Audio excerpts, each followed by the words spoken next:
Europe 1. L'Assemblée a prononcé la censure avec exclusion temporaire. En conséquence, il est désormais interdit à M. de Fournas de prendre part aux travaux de l'Assemblée et de reparaître dans son enceinte jusqu'à l'expiration du 15e jour de séance à partir d'aujourd'hui. La censure, exclusion temporaire, sanction maximale donc annoncée au perchoir par la présidente de l'Assemblée nationale, Yaël Braun-Pivet. Le député RN Grégoire de Fournas sanctionné pour sa phrase prononcée hier qu'il retourne en Afrique.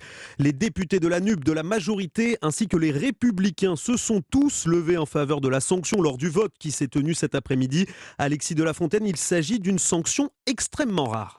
Oui, c'est la deuxième fois depuis 1958 que cette décision est votée par l'Assemblée nationale. Un fait rarissime qui censure Grégoire de Fournas durant 2 semaines et le prive de 50% de son indemnité parlementaire. Dans les rangs de la NUP, cette décision est accueillie avec des applaudissements et même du soulagement pour Mathilde Panot, présidente des Insoumis. Je suis contente qu'il ne vienne plus du tout dans l'hémicycle pendant 15 jours.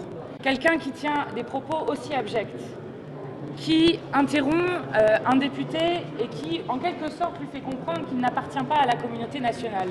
Parce que c'est ce qui s'est passé hier.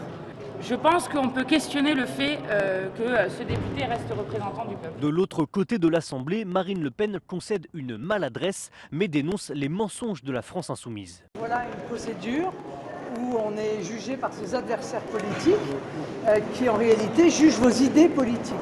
Voilà. Bon, à partir du moment, si vous voulez, où ils considèrent que l'idée politique doit être condamnée, eh bien, on s'éloigne totalement de la liberté d'expression, de la démocratie et accessoirement du fondement même de cette Assemblée nationale.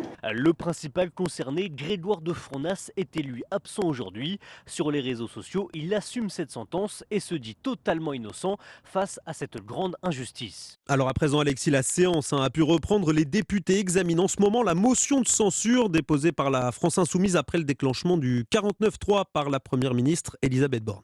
Oui, le vote devrait bientôt avoir lieu et malgré les incidents des dernières 24 heures, le Rassemblement national confirme qu'ils voteront bien la motion de censure. Sans véritable suspense, cette motion sera rejetée et le projet de loi de finances partira donc dès demain au Sénat.